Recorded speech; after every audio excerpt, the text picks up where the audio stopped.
In Philly, the lifestyle is that, if you come out, from time to time, a person has to cock and lock, so in case, things get heated. And if you need to be straightened up, Yeah. they're going to straighten you up. Maybe 2% are youth in the masjid. Where are they? The imams that giving them khutbah. The imams is Big Papa. You know who Big Papa is? We get JC now. Yeah. We get T-Top. Yeah. And we get, Breeze. Or Khalaf is better than Khalad, or Khalad is better than Abu Layth, or Abu Layth is better than Ibn Wardan, or Ibn Wardan is better than Ibn Jammaz. He was the man of legacy, the seal of prophecy, principle of virtue, proclaimer of peace, renouncer of egoism, denouncer of racism, the spring of wisdom, the well of wisdom, the source of aspiration, moderation, temperance, fortitude, rectitude, sobriety, integrity, and true Republican simplicity of sublime character. Aki, I haven't seen anyone who respects hijab like Somali people. The Somalian people, hijab to them, even she's 2 years old, 3. And when we say hijab, now let me keep it straight. In 21st century, we have hijab and we have hisjab. The sister. He was asked why. He said, because my sheikh said I can't touch female. She died. Aki, come on, man. That's somebody's daughter. That's somebody's wife. That's someone's mother. Understanding the religion, if you just say, Sheikh said, Sheikh, what did Prophet say? And know that the first day or first night of Ramadan, Allah will never let you go home except you are forgiven, Aki. You come to the masjid that first night, you don't go home except you are forgiven.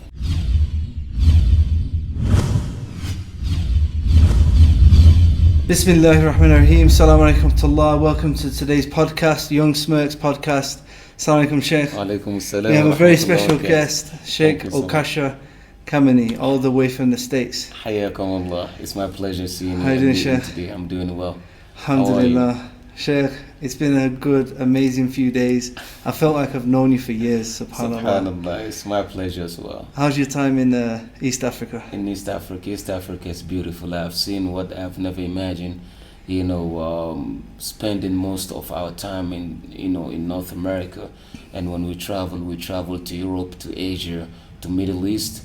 But first time coming to East Africa, I've seen what I've never actually imagined in my life. SubhanAllah. And seeing the work that you guys put in, it's only for us to remain thankful to Allah for the amount of work that you put in. Alhamdulillah. Sheikh, just before we get into this podcast, because this might go on for a while, alhamdulillah. Okay. I just want to introduce people to you. Okay. So you born No. in West Africa. I was born in West Africa. Yeah. When my early teenage, I was taken to the West. So basically my memory about Africa is only from home to classroom. SubhanAllah. So I'm not quite familiar with the country. Yeah. It's from home or from school to my house. Yeah. For the most part. So basically my eyes open in the United States, and ever since this is what we've been in. Not just the United States, a very specific part of the United States. Yeah. You're from Philly. Yeah, I'm from Philly. SubhanAllah. I'm from Philly, and Philadelphia is by far the only city in the world that if we put ourselves together, we can do what the other Muslims around the world will not be able to do. SubhanAllah. Only if we put, the baggage that some of us carried with us when we graduated from either Azhar or graduate from Saudi or from any, Islamic university. If we put that and really focus on the da'wah that Prophet gave us as a legacy, in Philly, I believe we have, leading individuals that will be able to change not only Philly, but the world. Inshallah. Bi-idhnillahi ta'ala. Inshallah. Individuals like, Mufti Munir, individuals like Imam Noor, individuals like Dr. Tahir White, individuals like Ali Davis, Abu Sajid, individuals like Shadid Muhammad. I put them in the poetic line. I said, فَمِن مُفْتِنَا قُلْ ابْنُ وَيْتُ طَاهِرٌ نُوحٌ عَلِيٌّ شَدِيدٌ أَبَا سَاجِدٍ. I just gave... So, I spent some time with Shadid a couple of years ago. My man. And we've been in touch. My man. And I love him to bits. You can't find like Shadid, man. He my man. You know what I like about Shadid, mashallah? He's very relevant for the times. I don't call him Sheikh Shadid Muhammad. I call him Imam. Because there's difference between Sheikh and when we say an Imam linguistically. So Shadid is not just a Sheikh, he's an Imam who had put families together, who had helped individuals in the city. The mess that some of us had made or some of our brothers made, he came and fixed it. You will never do something positive except people will talk about you. So all what people say about Imam Shadid Muhammad is just a talk. We don't care about that. He the man in the city. SubhanAllah, people don't know unless you've met him. You wouldn't really know to the extent that sometimes when you see people on behind the cameras or in front of cameras, it's different than meeting, sitting and talking to them. Definitely. Imam Shadid Muhammad is on different level. We only make dua for him. I think the whole Philly is on a different level. I'm from England. I mean, I know you've been to England before. Yeah, right? I've been to England. I thought I knew the streets basically. Right. Where I'm from in England. I spent a lot of time I'm from Manchester. I lived in London. Went to school, Hume, Moss Side. Lived in Peckham. In England, this is quite rough. So I went to America thinking I kind of understand. It's a whole different ballgame. SubhanAllah, when I was in Chicago. I felt like I could die at any moment. SubhanAllah. In Philly, I went to Philly as well. Oh, you came to Philly. Yeah. You were telling me the Imams as well. Imams in Philly, when we say someone is an Imam in Philly, he's not just an Imam of a masjid, he upon something. You can't mess with the Imam from Philly. Imams in Philadelphia, they Imams, meaning Imams leading. Yeah. So they're not just Imam leading prayer, they Imam leading. And if you need to be straightened up, they're gonna straighten you up. But you're telling me as well that it's quite dangerous in Philly, and some of them have to carry guns and stuff to protect themselves. In Philly, the lifestyle is that if you come out, from time to time a person has to cock a lock. So in case, things get heated, you don't call upon. And that's the good thing about the Constitution of America, since the Constitution is written in our city, in Philadelphia. So Philadelphia is the oldest city in America and is the most populous. I don't care what people would say. Why? Because that's where the Constitution was written. That's where, Benjamin Franklin, when he left Boston, he came there. The 16th president, Abraham Lincoln, he came there. Basically, Washington, John Adams, and Samuel Adams. So the history of Philadelphia goes way, back, even from the inception of America, and even when people made the colonies, when they came together to put together the Constitution. So Philly has this history, and that's why Philadelphia, you can't be soft when you. Has a big Philly. history of Islam as well. When it comes to Islam in Philadelphia, back in the days we had the nation. The Nation of Islam, and the Nation of Islam, they've done a quite remarkable job, regardless of the aqidah that they are upon. They've done a job that none was able to do by cleaning people, taking people from the hood, restoring people's value and ethics. Those who were getting high, following Bob Marley trend, wash them, clean them.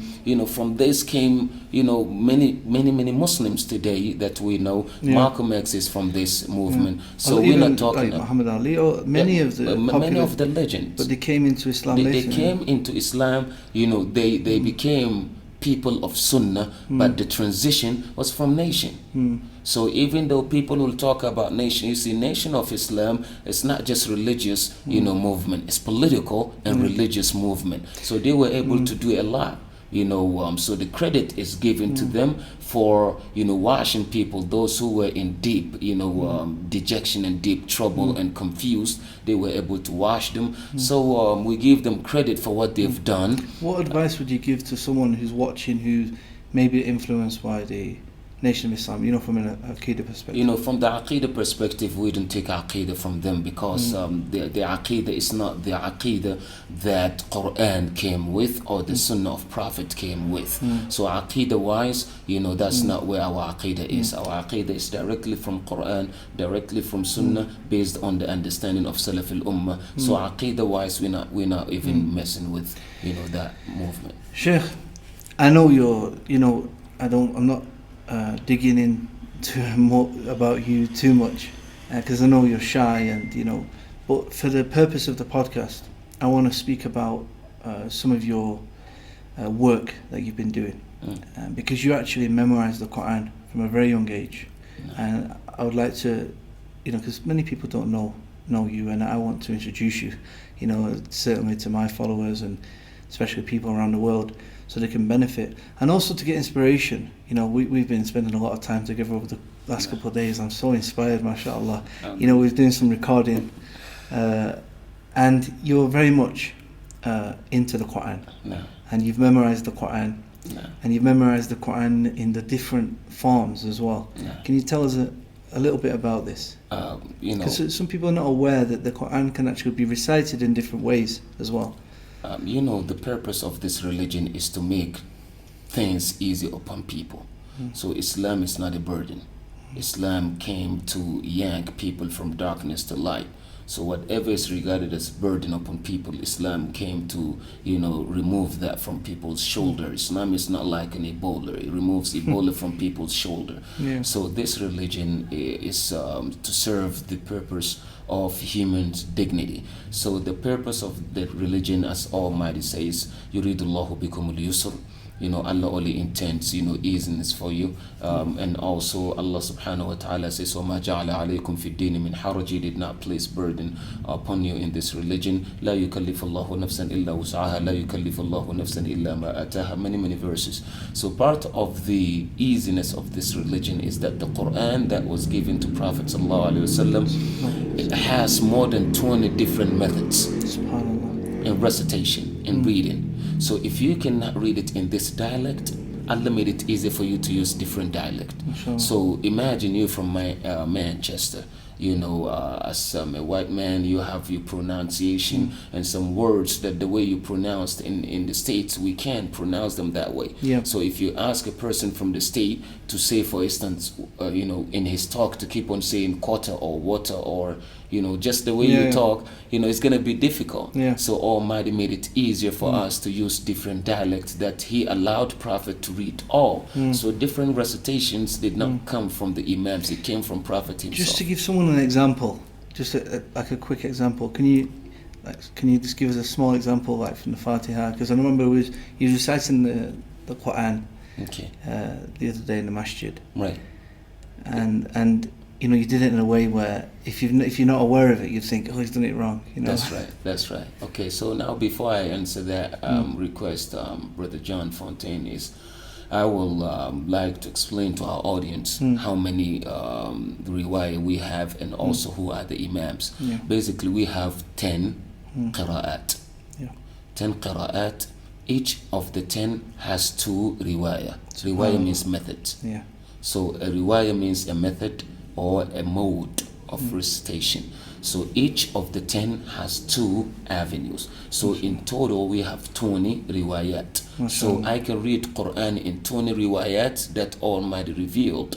So if I recite Hafs and someone comes to recite Warsh, I cannot blame him and say that my Warsh is better than your Hafs, or your Hafs is better than mine, or Qumbul is better than Bazzi, or Bazzi is better than Ibn Hisham, or Ibn Hisham is better than Khalaf, or Khalaf is better than Khalad, or Khalad is better than Abu Layth, or Abu Layth is better than Ibn Wardan, know Ibn Wardan is better than Ibn Jammaz. You can, MashaAllah. These are all the different methods. You can't do that. So MashaAllah. basically, the 10 Imams are the first is Imam Abu Ruwaym Nafi' al-Madani. The second Imam is Abdullah ibn Kathir al-Makki.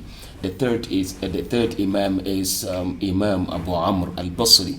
And the fourth Imam is Imam Asim al-Najudi.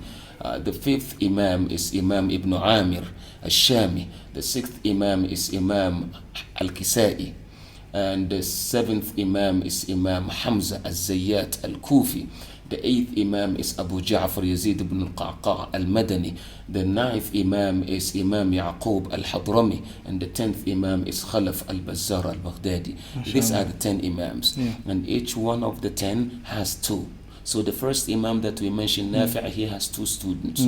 The first student is Qalun and the other student is Warsh. The second Imam we mentioned is Imam Ibn Kathir. He has also two. He has Al-Bazzi and he has Qumbul. The third Imam we mentioned is Imam Abu Amr al-Basri. He has two students. The first is Ad-Duri, the other one is As-Susi. And then the fourth Imam that we mentioned Imam Ibn Amr al-Shami. He has also two Imams or two students. The first is Hisham and the second is Ibn Zakwan. And then the next Imam, the fifth, is Imam Asim al-Najudi. He also has two. He has Hafs and he has Shu'bah. Now this Imam is the one that his students' recitation became popular. This is the popular one most people around the world. The common recitation that the world knows. But this one is no different than the other ones. It's not to say that it's better than the other ones. All from Allah subhanahu wa ta'ala. And then we move forward. The next is Imam al-Kisai or Imam Hamza to go in chronological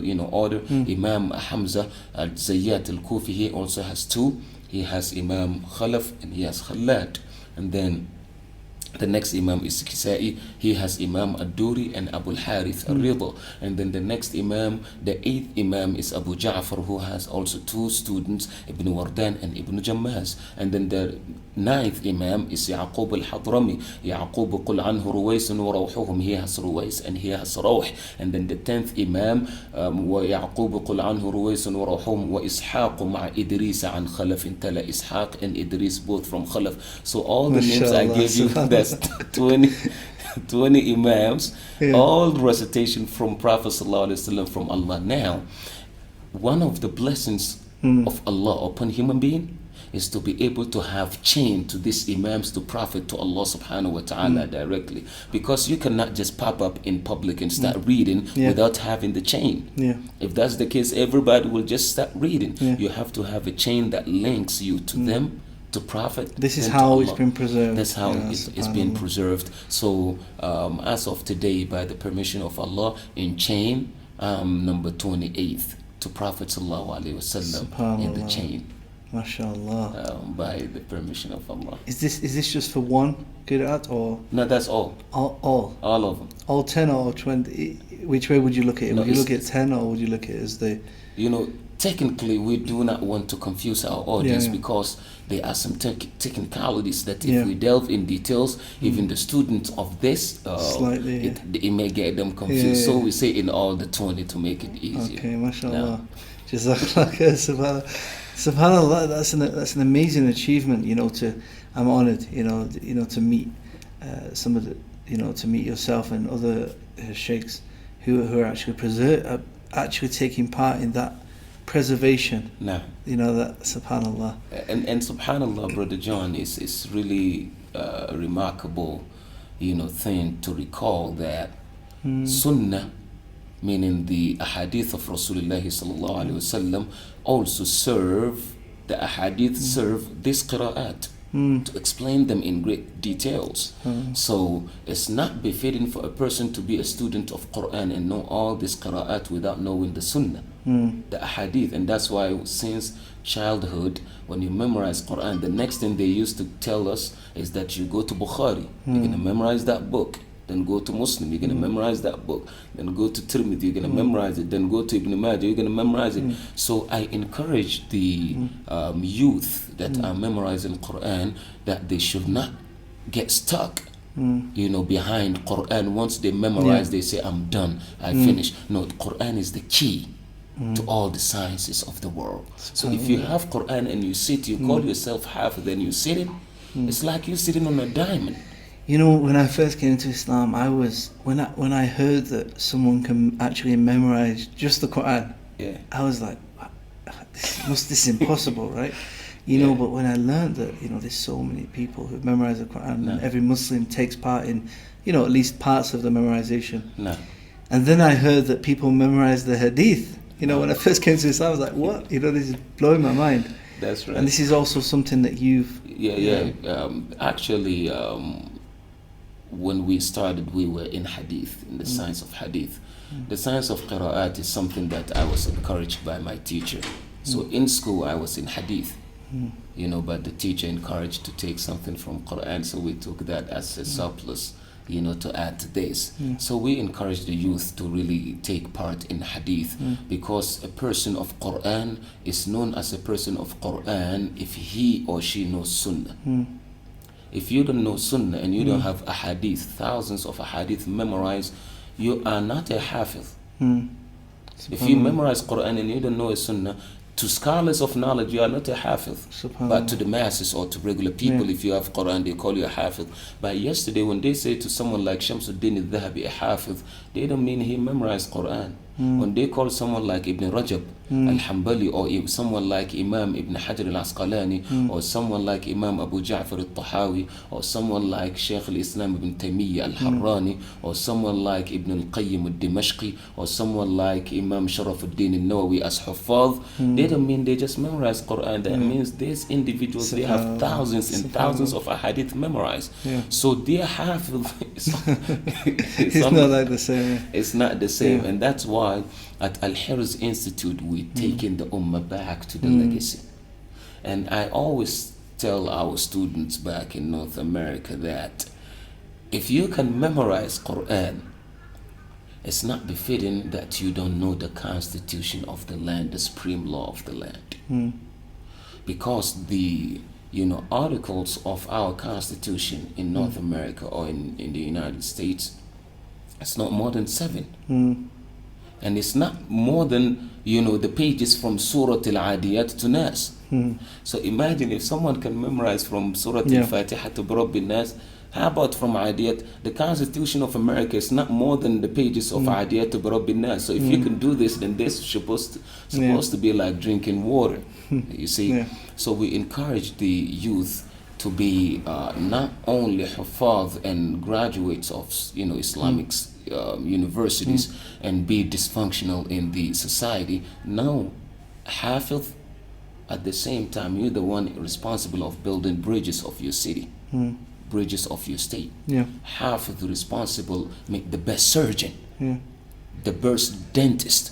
One of our students, Hamza al-Habashi, may Allah preserve him and preserve his family, very bright student, he reads Quran, every day, 5 days a week. And when he's reading, I really don't have to think much about his mistakes, because he's just reading, scarcely make mistake. See? And he's just graduated. We have to give the listeners an example, because a lot of people, I'm telling you, Sheikh, a lot of people have never heard. They're going to be shocked. I know you're thinking what you're talking about, but seriously, Sheikh, I'm a traveller. Right. A lot of people are not aware, subhanallah, that there's different methods. Subhanallah. So I want to give them an insight. Okay, let's give them an insight with the Fatiha, because this is something that everybody knows. Okay, good, no problem. We start with Imam Qalun, since he is the first in the list, terminologically. Would you like the headphones? Because we've been having fun with this, yeah? I don't, it's fine, I don't need the headphones. You don't need them? Yeah. Inshallah. Barakallahu feek. أعوذ بالله من الشيطان الرجيم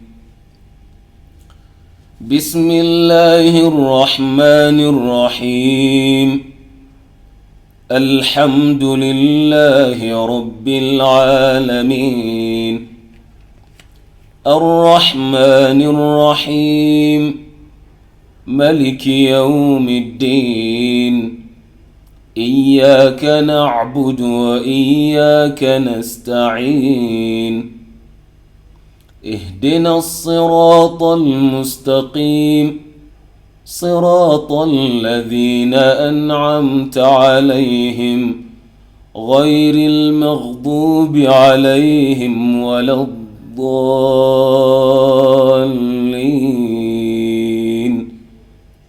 Ameen. This is Qalun. And Qalun in Fatiha, he has two methods. So even the student has... We might need some more batteries for these cameras, subhanAllah. So we can even delve into details because Qalun, he has Silatu Mimul Jama' with Takhyir, meaning he has option. Wa Qalunun bi Takhyirihi Jala. So this is Qalun. Now let's read Ibn Kathir from Qumbul, because Ibn Kathir has Bazzi and Qumbul. بسم الله الرحمن الرحيم الحمد لله رب العالمين الرحمن الرحيم ملك يوم الدين إياك نعبد وإياك نستعين اهدنا الصراط المستقيم صراط الذين أنعمت عليهم غير المغضوب عليهم ولا الضالين. Ameen. So in Qumbul you can see اهدنا الصراط, we recited it with sin. اهدنا الصراط. And we did not say اهدنا الصي, اهدنا السي. You see, so this is what happened. And this is Imam Qumbul. So Sirata, Ihdina Sirata al-Mustaqim, Sirata alladhina, both would say. Yeah. So in Qumbul, for instance, if you recite Ihdina Sirata, that's wrong. And also if you recite غير المغضوب عليهم ولا الضالين, that's also wrong. You have to recite غير المغضوب عليهم ولا الضالين. So that's... To the untrained ear, they might even not hear these minor differences. Yes, this minor differences. There's some obvious ones. Yeah, some of them are obvious. Yeah. And some are not so obvious. And that's why you ask the student to articulate each when he is learning. Yeah, subhanAllah. Now, and the next is Imam. The next in line that we would like to read is Imam Abu Amr al-Basri. Imam Abu Amr al-Basri was the scholar from Basra. And this is how he reads through Susi. Bismillahir Rahmanir Rahim. Alhamdulillahi Rabbil Alameen. Ar-Rahmanir Rahim. ملك يوم الدين إياك نعبد وإياك نستعين اهدنا الصراط المستقيم صراط الذين أنعمت عليهم غير المغضوب عليهم ولا الضالين. Ameen. So this is Susi. Now the next Imam is Imam Ibn Amir. Ibn Amir, he recited Malik, just like the way we did. So there's no need to recite his because he agrees with Imam Qalun. So basically, if an Imam agrees with another Imam, there's no need to repeat it. And the next Imam after that is Imam Asim. And Asim is well known, so there's no need. Now the next Imam is Imam Hamza. Imam Hamza now, he has a big big difference. So this is the one which can cause some fitna in the wrong masjid. You know, Egyptians, they my family, so I can joke and talk about my family. Yeah. You know, I recited Imam Khalaf and Hamza once, the masjid about to flip on me. So after the prayer, you know, they started making noise, and when I saw people coming, And the way they were angry to them, like kafir is just switching. This guy is like maybe a kafir playing with Quran, and they just came, and with the way they were coming, I have to change my mood of being imam to Philly mood. You know, in case something is going wrong, so we can bring Chamsk move. Is this in Egypt? No, this was in America, but in Egyptian community. And even when I was in Egypt, also the same thing. Yeah. You see, sometimes when you are so familiar with the recitations, Hafs and the other ones become like the same thing to you. He wasn't doing it on purpose. So it's not like something purposely done. So sometimes you have to, because if you reviewing every day, the last one that you review is the one that naturally comes. And all of them will be like they're the same to you. You see, if you are a man and someone is, you don't need someone to attack you from front to do some 8-man move. Even if he is coming from here, you get some moves, you know, like Bruce Lee with nunchucks. You see, so, you know, because ihdina zirata in Egypt is something shameful. Oh, okay. Subhanallah. So it's like, so when I recited it, some of them did not quiet. So this is actually evolved to be something shameful, based on the dialect. But you know, Quran is, if you take in different dialects, sometimes you can hear a word of Quran in someone's dialect that is a big problem. But do we say because your dialect is a word in it is shameful, so we don't? No, this is Quran from Allah subhanahu wa ta'ala. It's Sunnah muttaba'a. It's Sunnah that people can fabricate. You can switch it. It has to be recited the way it came. So this is how Hamza reads, and you will see the big difference when we read. Bismillahir Rahmanir Rahim. Alhamdulillahi Rabbil Alameen.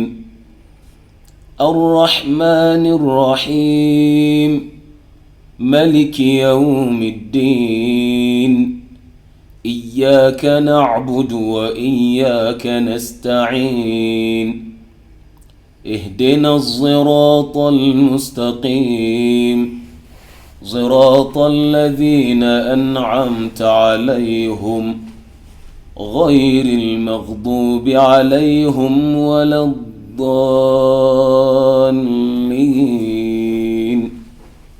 آمين. So subhanallah, see how very different, اهدنا الصراط. And this, the pronunciation, by the way, is not in the normal Arabic, because in Arabic the word z is not there. We don't have the sounds. In Arabic we have s and s. We have z and s. So now when you mix both, you have the sound that is called ishmam z. So that's why people can get it, because it's not a word or a letter that has a well-known letter. It's interesting, even today, sometimes people are trying to recite the well-known one, but saying ziratul in a wrong way, not intentionally. Right. You know, subhanallah. That's subhanallah. All this is the beauty of Quran, and it's subhanallah, and it's so amazing that you brought this issue, because many people are not aware of it, and yet they don't know how to acquire. So, you know, by the permission of Allah, we praise Allah that Brother John Fontain had made it possible for the world, you know, to get to know much about this. No, mashallah, it's to meet someone who actually knows it. It's amazing just to get this opportunity. Alhamdulillah. No. So subhanallah, you was originally born in Ghana. You went to Philly.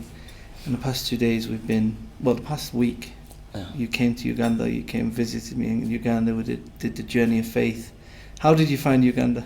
Uganda is beautiful. You know, Uganda, I get to see Muslims with the collaboration and the unity, and it's a beautiful land. It's just the Buddha I believe the motorbike. the motorbike is. I wanted to get you on my motorbike. I got Sheikh Saeed on there. Yeah, you know, Sheikh Saeed Raghi, he became afraid when you scared him out. That video went viral, alhamdulillah. He said after he rode behind you, you started scaring him out. So I told him, okay, when the next time we come to Uganda, we make sure we ride. But you know, I love the place. The place is really nice and beautiful. Yeah. And subhanallah, the work that you've put and the amount of people that showed up for that journey of faith, it's a number that is beyond apprehension. We never thought, you know, this amount of people will come. And subhanallah, wherever we go, this age, this social media is something that, subhanallah, it's like they've been knowing us for like years and years, and it's like we've been living in Uganda for many years, and first time in Uganda. But, you know, wherever you go, mashallah, mashallah, Sheikh, and all these. So this actually emphasizes on our unity as brotherhood, that, you know, even though we never live together, but the brotherhood bring us together. Sheikh, I want you to tell us a bit about your organization in Philly. Now I have you know, geared many organizations and many mosques or places of worship. The first place that I established in America is after being an imam for different places, being imam in New York, you know, living there, going to Michigan, living there, going to Washington State, Seattle, and then coming back to Chester. First place, you know, I was an imam in Chester, and by the way, the people of Philly, they don't mess with the people in Chester. So it's even worse. So that's the really hood. That must be bad. Yeah, you know, even if you pay a person in Philly to go to Chester, he say, no, I appreciate your offer. Do they have a Chester cheesesteak? Yeah. Or is that No, that's only Philly cheese. That's only Philly cheesesteak. So, you know, just to cut you, what I found interesting when I went to Philly, you have this culture of the non-Muslims dressing like Muslims. So they put their pants up, they trim the mustache, they leave the beard. They call it the Sunnah cut. You know, in Philly, one you can say maybe 8 out of 10 people that you will meet, they will give you greetings of Islam and say Assalamu alaikum. Even though they're not Muslims. Even though they're not Muslims. That's how Philly is. In Philly, we get, you know, even sisters, police officers. You know, I know now people with deep iman and you know, some extra iman bothering them, they're gonna start, you know, some talk. Just reserve the talk for now. But sisters in Philly, they're on the top, Aki. You know, we ask Allah to preserve them. I mean, just don't provoke them. You know, they will bring some jahiliyyah lobe if you disturb them. But Islam cool them down. I'm coming to Philly.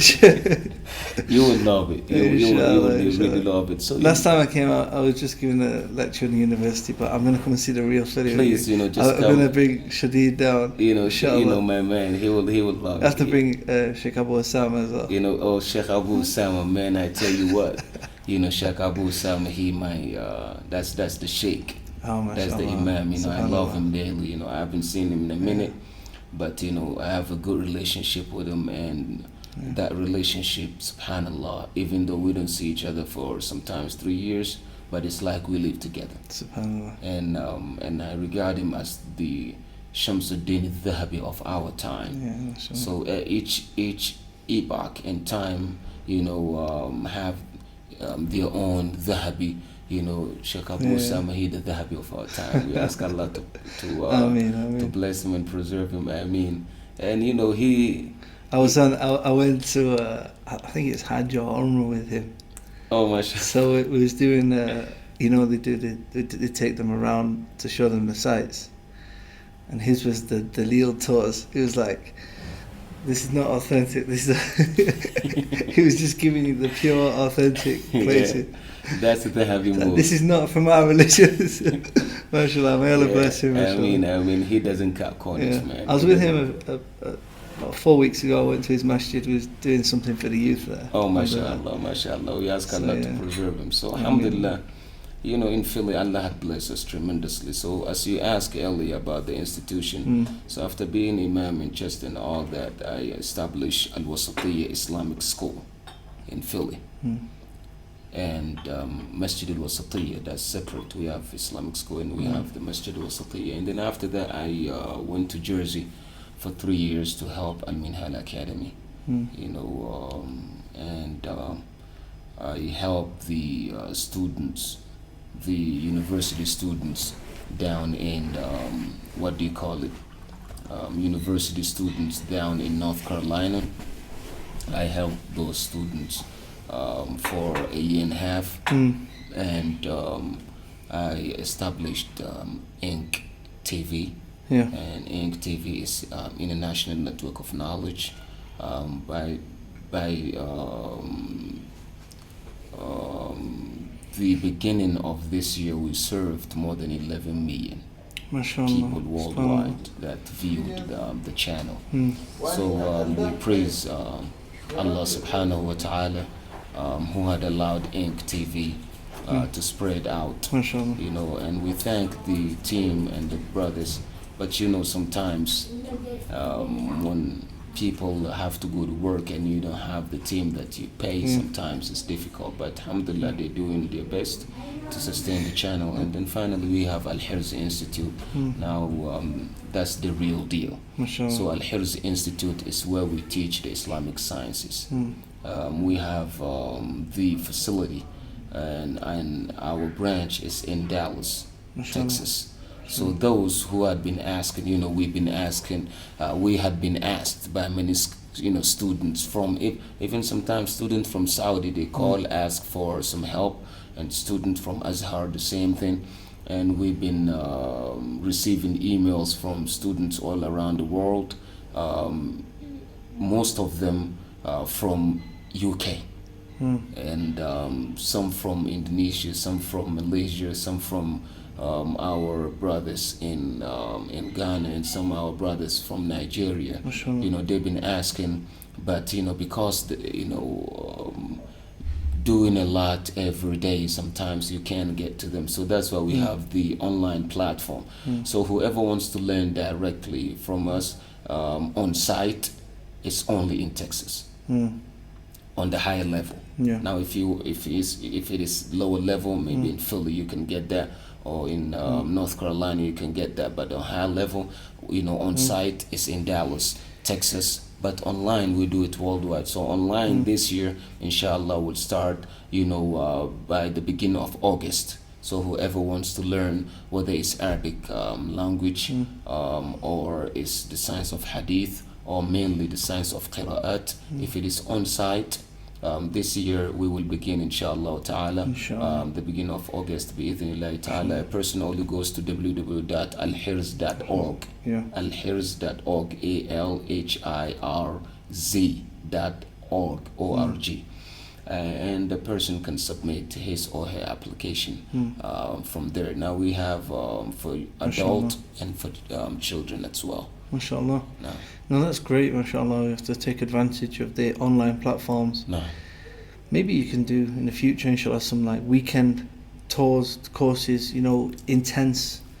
Have you thought about doing anything like this? Yeah. Now I have that. We do have that at that institution, but I'm not the one doing it, because we have the top student of this institution, someone like Ustad Isa ibn Matta. Now Ustad Isa ibn Matta was a non-Muslim. He was disbeliever, and to a point that he was once, he said to me that he was actually an atheist. SubhanAllah. And Allah guided him to the deen. A++ student from Kentucky, very bright. He embraced Islam. SubhanAllah. He followed me for 2 years.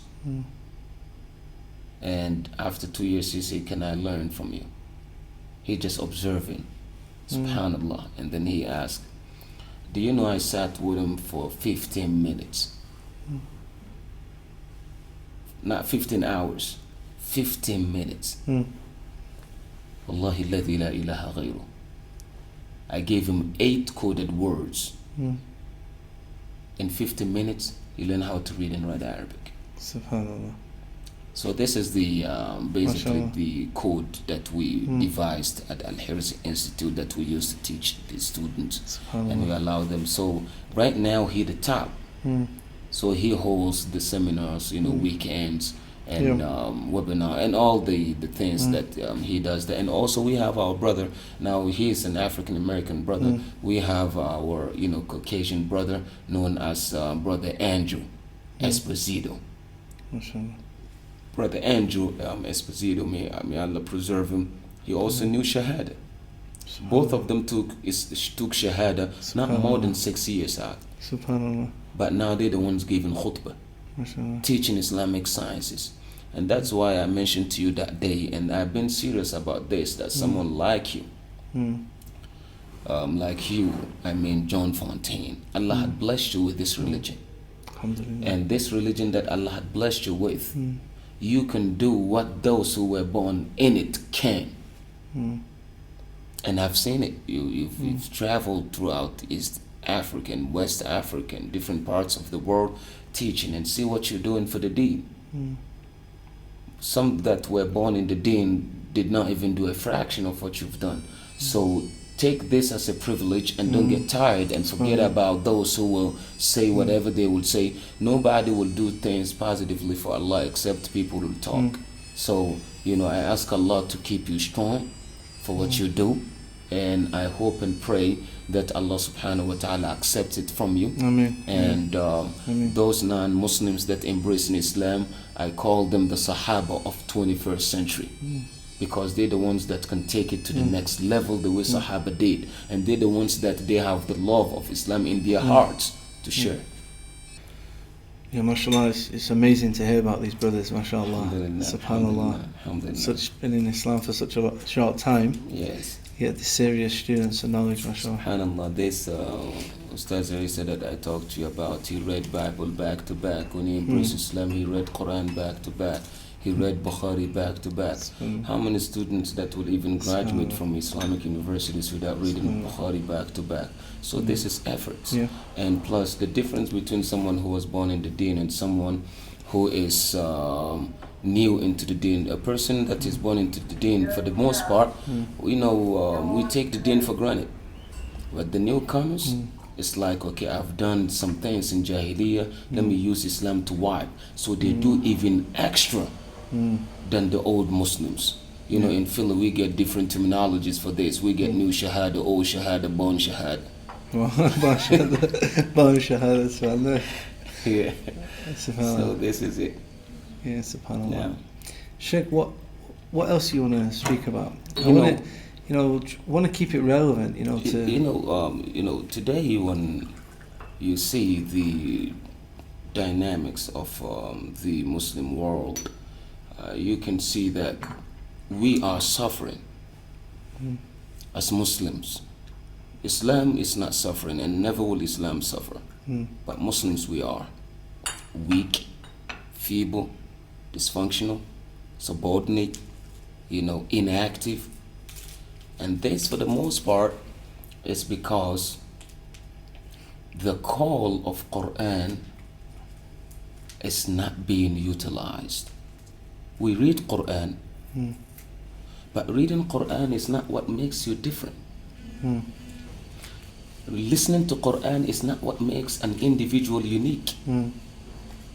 Applying what is in that book and listening to it to understand your environment and to use it to keep it relevant to your own place. See, the problem in the West or in Africa is that most of us that travel to the different part of the world to learn, when we come back or return back to where we came from, we try to take the culture of the place or the tradition of the place where we learn back to our people, and we try to enforce it upon our people, and if they don't accept it, we look down upon them. This is what killed the Dawah in Philly. A person wants Philly to be like Riyadh. A person wants Philly to be like Medina. Which had similar. A person wants Philly to be like Mecca. A person wants Philly to be like Cairo. like Alexandria, like Casablanca. Every single state or city or country, people are used to their own society. The only thing that can change the wrongdoing of individuals in any country is not implementing somebody else's culture in that country. The culture of Riyadh can't fix our problem. The tradition of what they call it, Cairo, can't fix our problems in Philly. But Quran can. Subhanallah. Sunnah can do it. Because people have direct relationship to their Creator. So if we utilize Quran, the situation will change. And for the most part, look, the Shiites today. Do you know, yesterday I was informed when we finished the lecture that here in Kenya, there's a place called Nakuru. In this place or this city, Nakuru, most of this, Medina graduates are turned into Shiites. What? Yes. In Kenya? Right here, in Nakuru. How? Because Shiites, they've dominated the place. They come to you. Do you have tuition for your son to go to university? No, I don't. Do you want your child to be in the street and smoke what they call it here? You know how they call that? The cart, yeah. The cart, shooting dopes, fentanyls, sniffing cocaine. Is that how you want your child? Of course, nobody wants to see his child like that. Okay, what is the alternative? You can't send him to university. You can't send your daughter to university. The Shiite will say, okay, we take care of that. We pay for your son. We pay for your daughter. We pay and pay and pay and pay and pay, and gradually they earning and gaining and taking them. So now those who graduated from Islamic universities around the world, in their environment, when they were coming, there's never a place in the world or a Muslim or an institution that is established by Muslims and well known around the world that people go and graduate, and when they're returning back home, they give them a fortune, they give them wealth, and say, now that you have the knowledge, go to your homeland, establish your own institution, and what you learn, apply to the people based on Quran and Sunnah. Do you know of any Islamic university that does that? Do you know of any? You will ask till the day, you will ask from now, probably till the day of judgment, you will never hear it unless we change that. So they go back, we go back to Philly, we go to Egypt, come back to Philly. I'm using Philly because that's my spot, that's where I know the most. So we go to Egypt, come back to Philly. All what we have is the knowledge. We go to Islamic University of Medina or Islamic University of Al Qura or here or Casablanca or Zaytun or this and come back. We broke. The university did not give us a dime when we returning back. Now we appreciate the knowledge, but when we coming back, we did not come back with anything. So when I come back, now I have to go and search whether I can find a masjid to be an imam. And the other thing is, you've been out of the area for 10 years, 5 to 10 years. 5 to 10 years. You're not up to date with what's going on. Look at the gap. So now it's going to take you longer. And that's why people today, when they return, they're trying to enforce. They're trying to enforce whatever they have learned from the country. That's all they know. And it's not working. So we chase many out of the deen. And we push them away from the deen. We come broke. Now we go ask for people to employ us as imams. For 2 years, they're going to hold you in there. When your contract is over, you have two options. It's either to go and struggle, find another job, or you fight with the board members. And that's why you see thousands. 95% of the masajid in the world today have problems. I'm talking about the West. Imams and the shura or imams and the board never agree on something. And always fighting. And who is paying the price? The youth, the community, the society paying the price. And some of them want to believe in the deen. We've seen that, and that's big problem at the moment. So the best thing to do, okay, you get the Islamic certification. You return back. If you did not finish college, go back and finish it. You did not finish university, go back and finish it. Get your, what I've noticed with you is you're very up to date. You're very clued up on popular culture. You know what's going on. You know, we're speaking about the rappers in Philly and things like that the other day. Yeah, you know the rappers. You have to know who your community are, because these are the ones who are giving dawah to our youth. There's no doubt. You know. No doubt. You get the point, Sheikh. Yeah. You get the point. You're just heading it right now. Now, they listen. You know, you will come on the minbar on Fridays. Check the masjid and see. 98% are all grown people. Maybe 2% are youth in the masjid. Where are they? You know, the Imams that giving them khutbah. The Imams is Big Papa. You know who Big Papa is? That's Biggie. Yeah. They listen to Biggie than they listen to any Imam in the world. I'm just keeping it real. You know, just I'm sorry, brothers, if we keep it, raw. They listen to Big Papa than they listen to any Imams. I love it when they call me Big Papa, and they love to listen to him. You see? It's true. And Tupac. Yeah.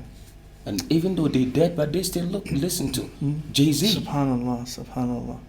Jay-Z, Beyonce, Nicki Minaj, Cyrus, Miley Cyrus, Lady Gaga, Rihanna, Aaliyah, even though she dead, still been listening to. And today, now if I want to really keep it raw, these people are even old. Now we have new generation. Yeah. Jay-Z is old. I know you mentioned these now, it's nothing. You mentioned Jay-Z, the new generation. Who are you talking about? Now it's Jay-Z. Jay-Z is old. This guy with the pink hair. We get What's this one? This one with the pink hair. Now we come into all of them. We get Jay-Z now. Yeah. We get T-Top. Yeah. And we get, Breeze. Snoop had already lost his dog. 50 can't find his scent. Buster had run out of rhymes. And Puff cannot even find his daddy. You see what I'm saying? So all of them, they old. Yeah, subhanallah. So now you get Breeze, you get, T-Top, you get Arsenal, you get, FC. Those are the generation now that the young kids will spend hours and hours listening to, than even opening Quran to read, than even reading their own curricula from school. So that's why now our da'wah is also geared. Now the top of the top. No, but look, subhanallah. I mean, before I was a Muslim, I used to listen to this, I used to DJ and do these things. I mean, it's haram. Let's just put it straight, the music. But even that, it had a message, it had something. I know it's haram, but today it's just pure filth. It's filth upon filth. Yes, subhanallah. Aki, the one that may say something, even though he had some potholes in his statements, the one that may say something that makes sense is Black Thought, Tariq Trotter. Now, I'm not talking about him this way because he's from Philly. But among the rappers, he's the top, Aki. He can go, from 10 to, in freestyling, Aki, he can go to 10 minutes non-stop. Nobody had done it like that. I've seen you doing a bit of a freestyle today on the stage. It just came out, mashallah. Being from Philly from time to time, you put some little thing in there, Remind me, what was it today you were saying on the stage? Okay, sometimes it just comes. You went on for a while, subhanAllah. Oh yeah, when I was praising Prophet. But a lot of them didn't know it was rhyming. I was looking next to me. Yeah. He didn't realize what he was doing. Yeah, we were praising Prophet. We said that was it. Yeah, he was the man of legacy, the seal of prophecy, principle of virtue, proclaimer of peace, renouncer of egoism, denouncer of racism, the spring of wisdom, the well of wisdom, the source of aspiration, moderation, temperance, fortitude, rectitude, sobriety, integrity, and true republican simplicity of sublime character. you know. So, Mashallah. and you know, from time to time we drop Yeah. some little bit in here, and you know, I told the young boys, you know, that you know, when it comes to this religion here, to the young kids of Kenya, I told them, you know, to every young Muslim of Kenya, you know, in Akhirah and Dunya, to earn the recognition of your countrymen, first respect and take good care of your neighbor, free them from hard labor, promulgate Islam to them in different flavor. Let the Kenyan know that from God to the world, Prophet Muhammad is a favor, and his disciples are peacemakers, or each one is a peacemaker, and so are we in pleasing our Creator. So he that disturbs you unnecessarily be like a razor. If he repents, then an eraser. Send this message to Kenyans with or without data. If they repudiate it, then let them deal with their Ebola. Mashallah. You know, that's just some little bit of Philly, you know. Mashallah, mashallah. I can't wait to come out. I know, though. Sheikh, I never thought I'd want to live in the States, but I'd love to live close to you, mashallah. Please, you know. We've had a good time. You know, indeed we did, indeed. And you've got a new cameraman now as well. Yeah, you know, Subhanallah, you know, subhanallah, see, the brothers just asked us to, they were not even asked to record, you just came and record the prayer and the salah. Just few verses. Do you know, just before coming here, the prayer that you recorded has 14,000 views. MashaAllah. Just few hours ago. Allahu Akbar. And not just listening to Quran now. Because you put the subtitles in. There's subtitle. So they're not just listening, they're getting the meaning. Yeah. Communication. Yeah. And they get to know what is it that Quran is talking about. Yeah. We have many. Now if you look, how many millions of Hafaz do we have? Millions of Hafaz. But do we have equal impact of Sahaba? No. Is our impact like them? No. Sahaba, half of them did not memorize Quran. You know why? Because to them, it's memorizing and application simultaneously. And that's why sometimes one of them will take 8 years memorizing Surah Al-Baqarah. Now if a person stays in Quran, memorizing Quran for 8 years, they're going to say, what type of memory do you have? SubhanAllah. You was telling me as well, you took 8 years, is that correct, to memorize Quran? Yeah. And this was more beneficial than rushing it. It's more beneficial than rushing it. And now you have Quran in your memory, just like your name. And it's like whatever you want to learn, regardless of, you know, the background of that science, whether it's something new to you or not, Quran just clicks and it makes impossible possible. That's the benefit of that book. So we say to the generation today, when it comes to Quran, Somalians, the Somali boys, I don't know of any, you know, country that produces her father like Somalia, or to make it, you know, educate than Somali kids, wherever they are, whether in the US, in Canada, or in different places. Why? Because, you know, the reason is because Allah subhanahu wa ta'ala had blessed these people with Quran. And the reason why I really love Somalians, I love Somalians for 3 reasons. 1, because of their love for Quran. 2, their love for Sunnah.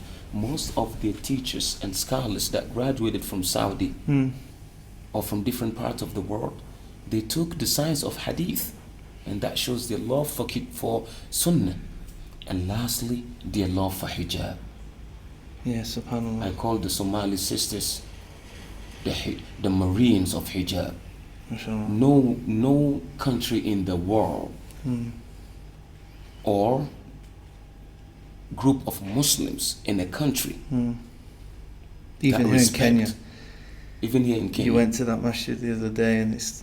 I haven't seen anyone who respects hijab like Somali people. The Somalian people, hijab to them, even she's 2 years old, 3. And when we say hijab, now let me keep it straight. In 21st century, we have hijab and we have hisjab. We have hijab and his jab. And the Philly jab.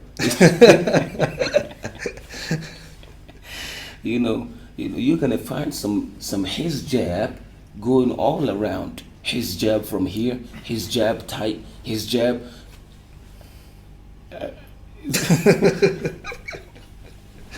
I've seen a sister Aki in Philly. May Allah bless our sister and keep them strong. Aki, I can't talk negative about my city. Let's keep our sisters. May Allah bless them. Come on, Aki, for the benefit of the people. Aki, a sister, she has niqab, mashallah, with the short pants. Subhanallah. I say, come on, sis. The under part is more deserving the hijab that you take it off and wrap it. Can you just remove it from here and leave your face open and cover the? I say, sister, what type of hijab is this, please? I'm talking about niqab.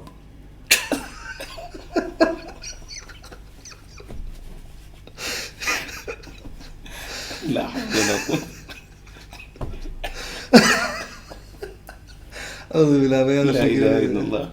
Imagine someone with niqab.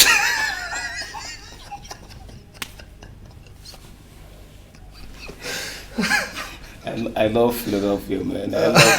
I love Philly. It's only in Philly.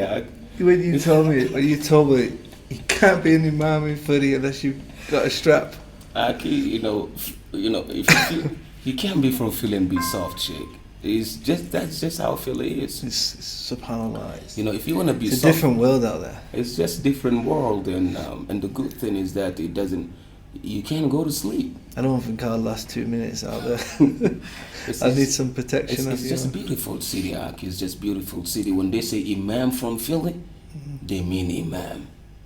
Now the Imam from Philly is no. He's telling me they're well known for their khutbah on a Friday. Yeah, in Philly, if you come on the minbar and you just brothers, we praise Allah for bringing us on Friday. Alhamdulillah that He didn't leave us home. Aki, they're gonna pull you from the minbar. Come on, what you doing? what you doing on there? Now on the small massages, you can get away with it. For 1 week. Then you're out here. You see, sir. In Philly, you see the khatib is giving khutbah, and it's like it's about to punch you. MashaAllah. So, I seen a video on Eid. Subhanallah, so many people. Yeah, in 1958 they did citywide Eid. Now in 1958 we were not even born, but in 1958 they did citywide Eid. According to Sheikh Abdul Sabur, another pioneer of Philly, when it comes to Dawah, he said they did citywide Eid, meaning everybody in the city coming to the Eid. You know how many people showed up? How many? 8 people. That was citywide. Yeah. Is this enough for Juma? Aki, some places now things have changed, but sometimes you go to a masjid, Aki, 3 people on Juma. This is the damage that the da'wah that we employed from different parts of the world. We did not stick to Quran and call people to Quran. People for a very long time called to scholars, people of ilm. People will go on the minbar and spend an hour without quoting an ayah, without quoting a hadith. It's just Sheikh Fulan said, Sheikh Fulan said. Yeah, Sheikh is important, but he's not that important when it comes to the deen. Yeah. If he is that important, he would have been the Prophet. SubhanAllah. If he is that important for the deen, Allah would have reserved him as our Prophet. So, Allah doesn't love him that much. Allah doesn't love him so much. If Allah loves him so much, Prophet Muhammad sallallahu alaihi wasallam, Ibn Abdullah, Ibn Abdul Muttalib, Ibn Hashim, Ibn Abd Manaf, Ibn Qusay, Ibn Kilab, Ibn Fiqr, he wouldn't have been the Prophet. My Sheikh would have been the Prophet. Your Sheikh would have been the Prophet. Their Sheikh would have been the Prophet. So since Allah did not choose my sheikh or your sheikh or the sheikh from this country or that country, that means they're not that important when it comes to the deen. They are only important if they call people to the Sunnah of Rasulullah. SubhanAllah. That's what makes people special. But if of course we're not belittling the scholars, SubhanAllah, we need them. But there's priorities. Nobody will belittle a scholar except a jahil. Except a person who's ignorant. Because of the shahada in Quran, shahid Allahu annahu la ilaha illa huwa al-malaika wa ulul ilm. And then هل يستوي الذين يعلمون والذين لا يعلمون. And then إذا قيل لكم تفسحوا في المجالس فافسحوا يفسح الله لكم إذا قيل انشزوا فانشزوا يرفع الله الذين آمنوا منكم والذين أوتوا العلم درجات. All these are ayat praising the scholars of knowledge. But when you bring them in front of Prophet, that's a problem. When you give them status that you quote them more than you quote Prophet, that is a problem. Yeah. When you quote them more than you quote Quran, that is a problem. When you take them as the lead, now if you take them as the lead to Quran, that's A+. A lead to Prophet, that's A+. A lead to Sahaba of Rasulullah, that's A+. But that's not what we did in our societies. Yeah. So I'm talking about what we did that messed up the movement. That people, for more than 20 years,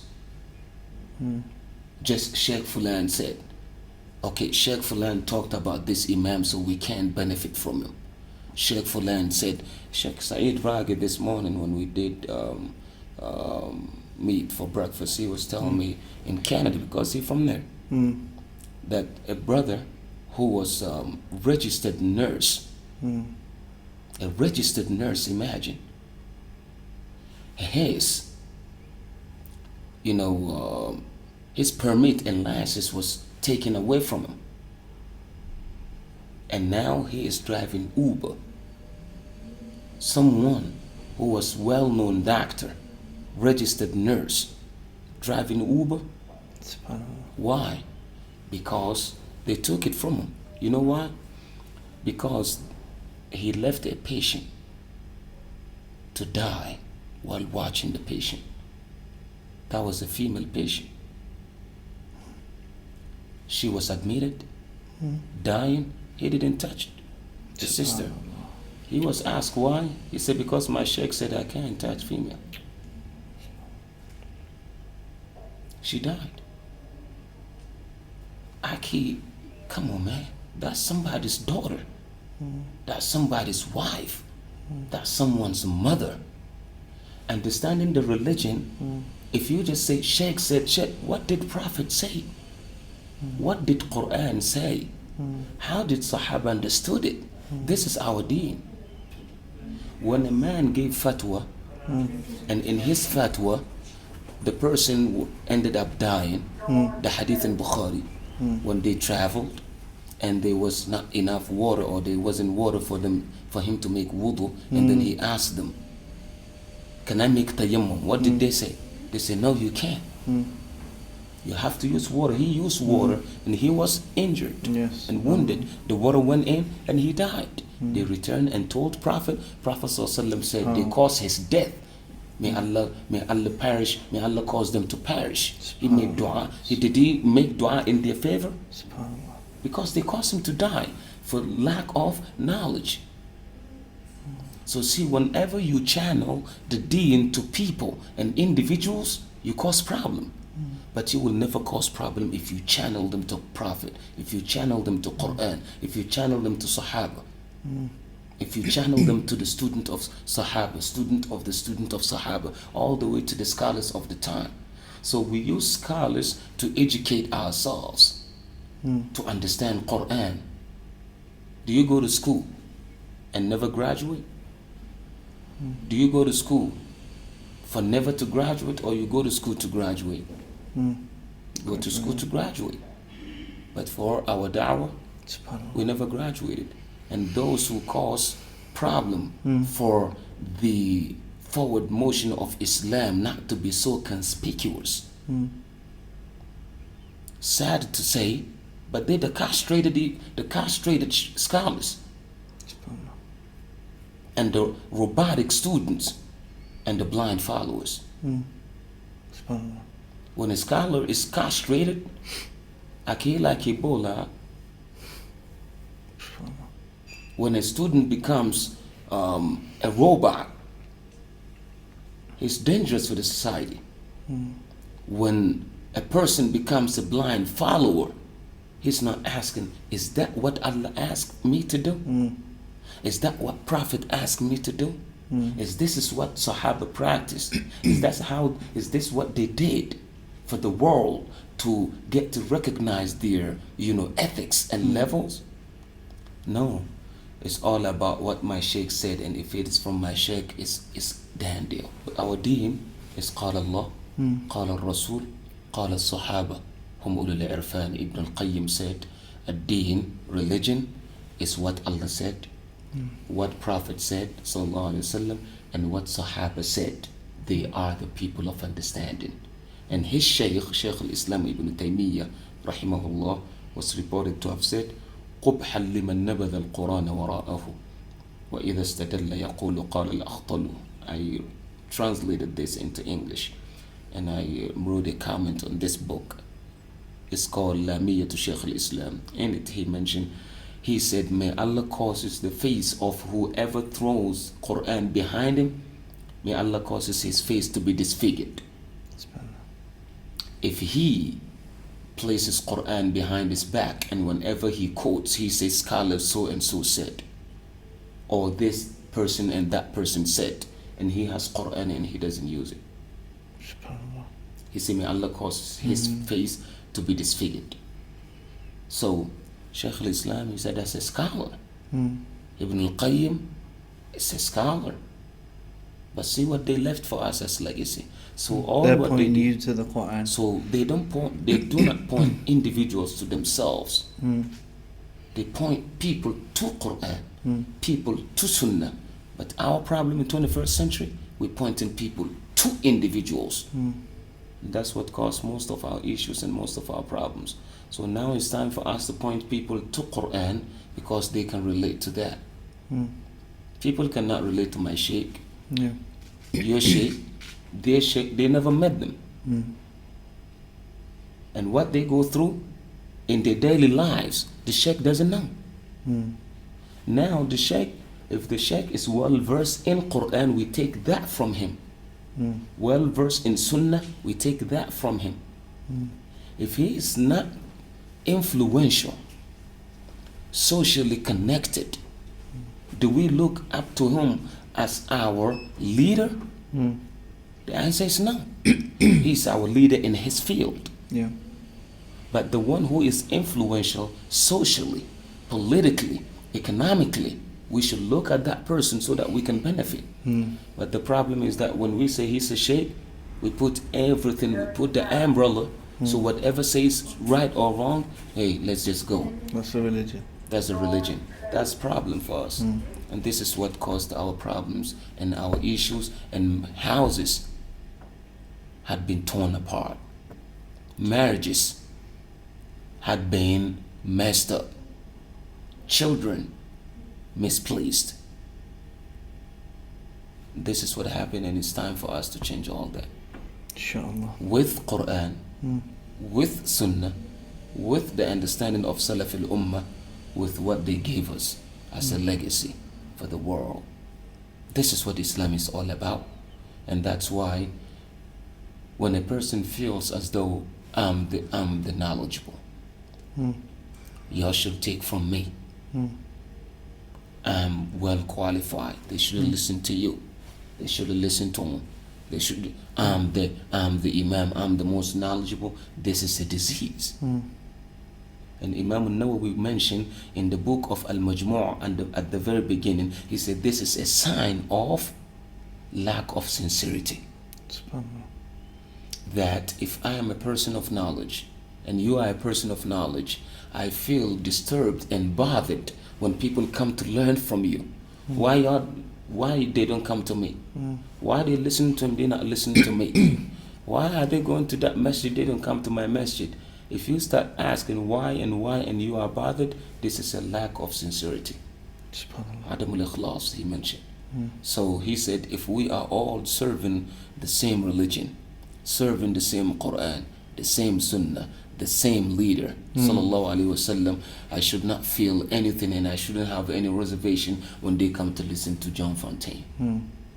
If they don't listen to Okasha and they come to you and listen to you and they benefit, why am I bothered if you call into the same thing?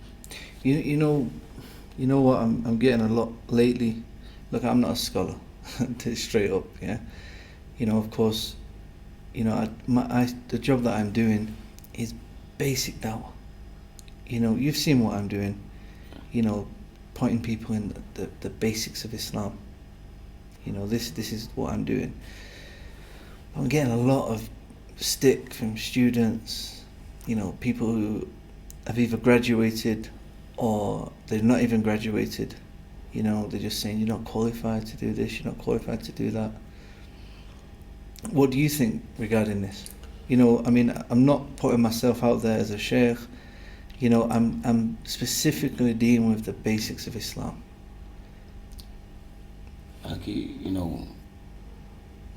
Criticism sometimes is a ticket of acceptance from Allah. Don't worry about that. What you're doing, pointing people to the basics, is what Abu Bakr did. They should tell you what type of university Abu Bakr graduated from. Did they graduate from the university they graduated from?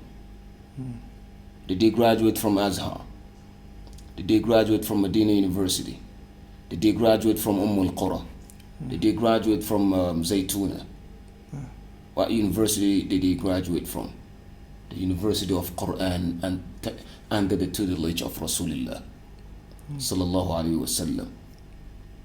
And when he embraced Islam, 4%, or we can say 4/10 of those who embraced Islam at the very beginning, all of them came through Abu Bakr. Did they graduate from any university? Did they sit to take exams? What did they learn? From Rasulullah sallallahu alaihi wasallam, Quran and Sunnah. That's what you're doing. So long as you stay in your lane, keeping it basics for people, and this is what I qualify to do it, don't worry about what they will say, because they are already castrated. Because a person who's not castrated will never undermine someone who is helping to bring people into the deen. So a person who is well knowledgeable and rooted in religion will never criticize someone who is trying to let people understand the religion. Abu Bakr, when he embraced Islam, from that moment he started calling people to it. The one verse that he learned, did he wait and say, let me learn some articulation of Quran or how to recite ayah this, that way? La ilaha illallah that he got, he went to work. Now with our qualifications and our all the diplomas that we have, how many people did we influence? I'm not talking about how many people we get into the deen. I'm not talking about how many people we call to Islam. I'm not talking about that. I'm talking about how many people did we influence? How many people did we change their lives? How many people did we really change?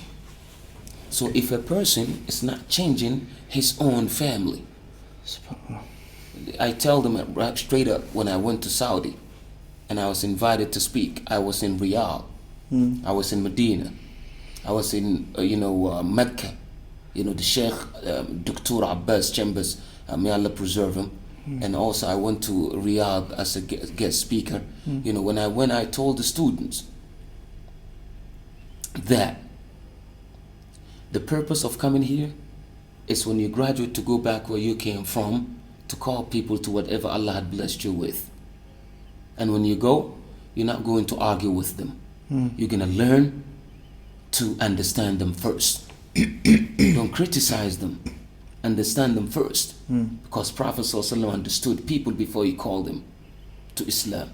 Understand them. But if you go back home and you don't call people and you start just criticizing one another. And that's what we've seen since we were growing up in schools. Yeah. Our teachers, some of them will say, no, even when we were in school, this Sheikh, he even failed in Arabic. And this one, he failed in Hadith. And this, we grew up seeing this. Going to school, hearing all these. What's the benefit? Is there any benefit in this? No. That's the same ideology and the mentality. You know something, just bring it out.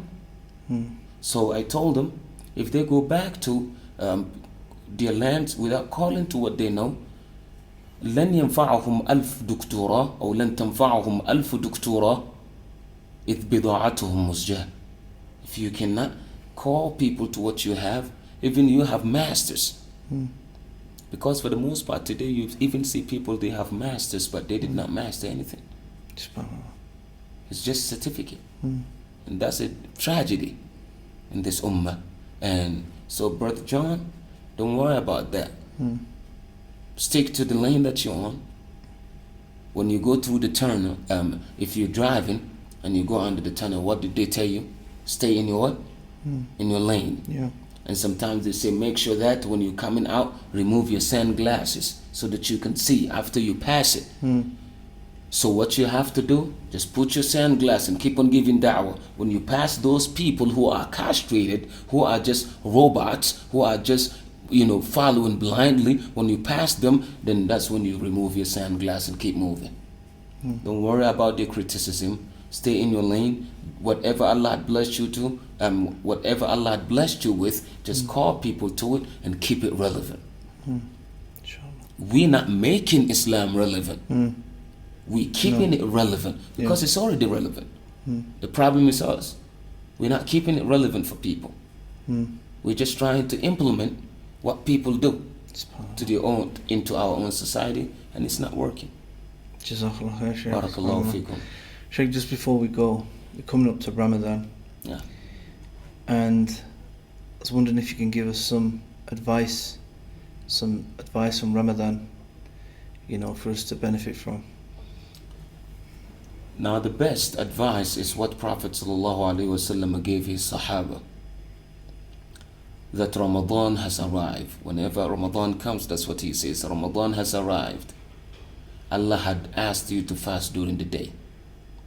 And I'm giving you another, system of worship in Ramadan, that's praying at night.